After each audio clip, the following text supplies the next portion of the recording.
My name is Oloof, and I'm excited to present my Capstone project today.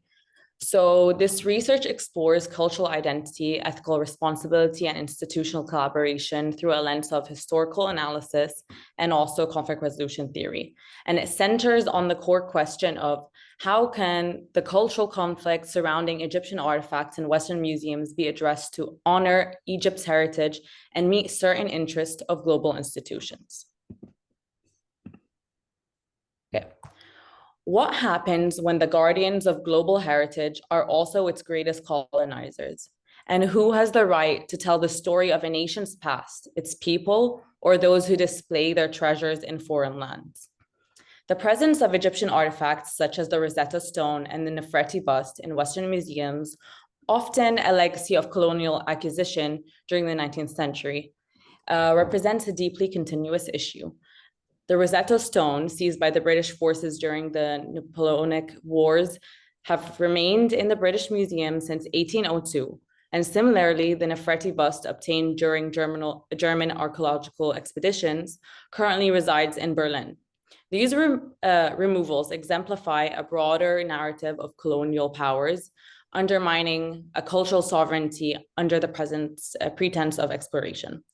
Today, post-colonial justice movements advocate for the repatriation of such artifacts, while nations like Egypt, Nigeria, and Greece press for returns as a matter of cultural restitution. Western museums argue for their role as stewards of global heritage, emphasizing public access. Here is the conflict map that illustrates the intricate web of stakeholders and tensions. At the core, I have 5 primary tensions. The first one is heritage versus commodification. So are artifacts cultural treasures or global commodifications? Number 2 is decolonization versus museum traditions. So how do we balance post-colonial justice with institutional preservation? Number 3, digital versus physical repatriation. So can virtual solutions replace the need for a physical return? Then you have intercultural dialogue versus cultural isolationism. So are museums fostering understanding or excluding original contexts? And finally, inclusive narratives versus exclusive claims. So who controls the story of these artifacts? You have a bunch of key stakeholders included, such as the Egyptian government and cultural institutions. They're there for national pride and cultural restoration. Then you have Western museums, often resisting repatriation, citing preservation and educational missions. Then you have the UNESCO and legal bodies, who are mediators constrained by enforcement limitations. Activists in local communities calling for justice. And then you have tourists and academics who shape the public opinion, and institutional pressures as well. You have relationships ranging from collaborative, such as activists and Egyptian institutions, to hostile, such as also Western museums and those advocates, or neutral players like the UNESCO, who facilitate dialogues, but again, often remain into a limited impact. Okay. The analysis of this conflict is grounded in 4 theatrical frameworks. Number 1, cultural value orientations. This highlights a tension between individualistic and collectivist perspectives. Western institutions emphasize broad educational access, whereas Egypt prioritizes cultural continuity and national identity. Number 2, honor culture theory, which emphasizes the symbolic importance of repatriation as an act of justice and national dignity for Egypt. This transcends material ownership. Then you have cross-cultural adaptivity model, which explores the negotiation of cultural differences, also advocating for hybrid solutions that respect both Egypt's cultural values and also the global educational imperatives. And finally, there's a need sphere model, which identifies Egypt's need for sovereignty and fear of cultural erasure and versus Western museums whose need to preserve accessibility and fear of diminished relevance. This study employed a comprehensive literature review, analyzing case studies, policy documents, and scholarly articles to identify patterns and thematic insights. So some of the key case studies are the Benin Bronze's reputation, which shows the power of collaborative negotiation. And then the Rosetta Stone and Nefertiti bust disputes, which I've mentioned before, that reveal more of a legal and cultural argumentative side. The three themes emerge from my thematic analysis. Number one is cultural sovereignty and identity. Number two is educational versus cultural integrity. So balancing global accessibility with cultural respect. And number three is legal and diplomatic frameworks. So dual roles as both enablers and barriers to resolution. So from the analysis, three critical needs emerged. Number one, cultural narrative continuity. Two, educational engagement. And three, international cooperation. These needs inform the proposed strategies, ensuring a more holistic and sustainable solution. So these following strategies address the needs comprehensively. So first, you have the WSA, the whole systems approach. Then you have the World Cafe, and then you have digital reputation through open space technology, the OST, which uses VR and AR to provide global access. So going deeper into the WSA, it promotes inclusivity. It brings people together, cultural institutions, governments, activists, and legal bodies by making sure that every stakeholder voice is considered. It builds comprehensive solutions. The implementation would be regular workshops involving Western museums, Egyptian authorities, activists, UNESCO, to establish agreements and defining responsibilities and timelines as well. To be culturally sensitive, you have to prioritize local narratives to make sure the decisions respect Egyptian traditions. And you can evaluate by success metrics, including artifacts repatriated and improved stakeholder engagement. Then you have the World Cafe, which provides a collaborative platform for dialogue, offering a structured yet flexible environment for discussing complex issues like the artifact repatriation. So although not widely used in cultural heritage disputes, the World Cafe has proven effective in resolving corporate and social conflicts instead, because of the collaborative decision-making and shared goals. And these qualities make it well-suited for addressing these complexities as well. And you can implement this by sessions tailored to, You can implement this by sessions tailored to the Rosetta Stone, guided by mediators that are skilled in the cross-cultural communication.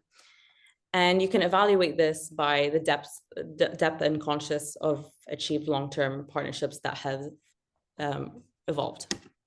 Finally, you have the OST. So again, this is virtual reality and augmented reality to provide global access to artifacts while maintaining cultural sovereignty. So the rationale for digital reputation lies in its hybrid nature. It addresses the educational goals of Western museums while still respecting Egypt's desire to reclaim its culture. By making artifacts virtually accessible, this can serve as a bridge while physical reputation discussions continue. And we see this concept, have seen this concept before, it's not entirely new. We see platforms like Google Arts and Culture have digitalized museum collections, and also VR technology have created immersive experiences for global audiences. However, these efforts rarely center around the cultural narratives of the source countries. So what I recommend doing is creating a digital archive featuring 3D models and interactive narratives shaped by local historians and artists themselves. So to ensure cultural sensitivity, local historians and artists should play a central role in shaping this digital content, with collaborating with local communities and making sure that their narratives really reflect the authentic cultural perspective. And you can track this by user engagement and so on. The network map here shows the web of actors involved. At the center, you have the Egyptian government driving reputation with support from local museums and communities. And then you have brokers like UNESCO and ICOM that mediate between stakeholders, facilitating negotiations and making sure adherence to global heritage laws. Then you have local network, including activists and Egyptian communities, bringing advocacy and narratives to the global stage, which amplifies Egypt's position. And then you have the external network, which are Western museums and foreign governments, which often resists reputation, and global actors like media outlets, tourists, and enthusiasts that shape public perception. So media coverage influences people's opinions, while tourists and donors impact museum funding. The challenges include limited direct dialogue between Egyptian institutions and Western museums, causing a weak tie and structural holes in the network, and these gaps hinder collaboration and continuous building. So leveraging brokers like the UNESCO and ICOM can bridge these divides and create certain partnerships for the future. One significant challenge is fragmented communication. So structural holes in the network, particularly between Egyptian institutions and Western museums, hinder consistent collaboration. For example, there's limited direct dialogue, making it difficult to reach common ground. Another issue is resource limitation. So Egypt institutions often lack the financial and logistical support needed to pursue these efforts. So this leaves them heavily reliant on external funding, which can obviously come with conditions or delays. And finally, there is cultural misalignment. So while Egypt prioritizes reclaiming artifacts for national sovereignty, Western museums emphasize their educational value to a global audience. And these differing priorities obviously can lead to more conflict than cooperation. So to address these challenges, I propose 3 strategies. First, formal collaboration agreements should be developed. These legally binding agreements would ensure that accountability and clarity with brokers facilitate dialogue. Second, educational partnerships can create mutual benefits. So joint programs and co-curated digital archives can bridge the gap between sovereignty and global accessibility, allowing both sides to share a certain type of ownership of educational goals. And third, public advocacy campaigns are also essential. So by leveraging media and tourism, we can raise global awareness and generate support. The public pressure has already been instrumental in cases like the Benin bronzes and other cases too. And then the network map supports these strategies by identifying brokers who can close structural holes and strengthen weak ties, and also the role of global actors who can shape a bunch of different situations. Finally, we can measure sustainable change through indicators like number of successful reputation agreements, growth in educational initiatives, as well as seeing a change in museum policies would be key. And together, these efforts lay the groundwork for a more equitable and sustainable approach to cultural heritage. So I hope this presentation offers a more comprehensive understanding of this issue. And thank you for your time, and I appreciate you listening. Thank you. Thank you, Oloof.